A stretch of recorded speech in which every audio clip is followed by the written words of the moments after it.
When I was 9 years old, I learned that monsters don't always live under the bed. Sometimes they live in your own house, wearing the face of someone you're supposed to call dad. For years, I watched my mother shrink not in size, but in spirit every day. Her voice grew quieter, her eyes dimmer, her smiles rarer. And I was just a kid, too small to stop it, too scared to even speak. Until one night, I realized something. If I didn't do something soon, the darkness in our home would swallow both of us whole. It didn't happen all at once. I started with a plan, a simple one. A secondhand tablet, a password-protected folder, and a determination far bigger than my age. I recorded what others didn't see. I kept proof of what everyone pretended wasn't happening. I didn't know if it would work, but I knew I couldn't just wait for someone else to save us. That choice changed everything. It led to a trial, a conviction, and the moment my mom and I walked out of the courthouse feeling lighter than we had in years. But the story didn't end there.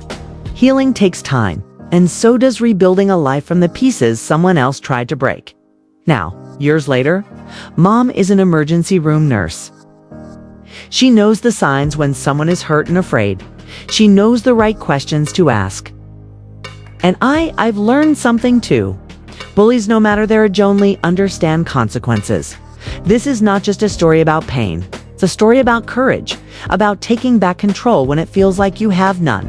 It's about the day I stopped being a scared little girl and became the kind of person who doesn't back down. Ever. And it all began with the decision I made when I was just 9 years old. Asterisk. The night it all began wasn't the loudest or the worst.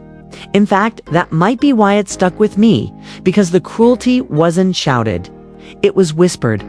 I was sitting on the edge of my bed, knees pulled to my chest, listening through the thin walls of our small house. My stepfather, Carl, spoke, in that cold, sharp tone that always made my stomach twist. Oh, my mom's voice trembled, low and hesitant, like she was afraid of her own words. "You're useless," he muttered, his words slicing through the silence like glass. "You can't even keep the house in order. What good are you?" I hated how still I stayed, like I could disappear if I was quiet enough. But my hands clenched around the blanket.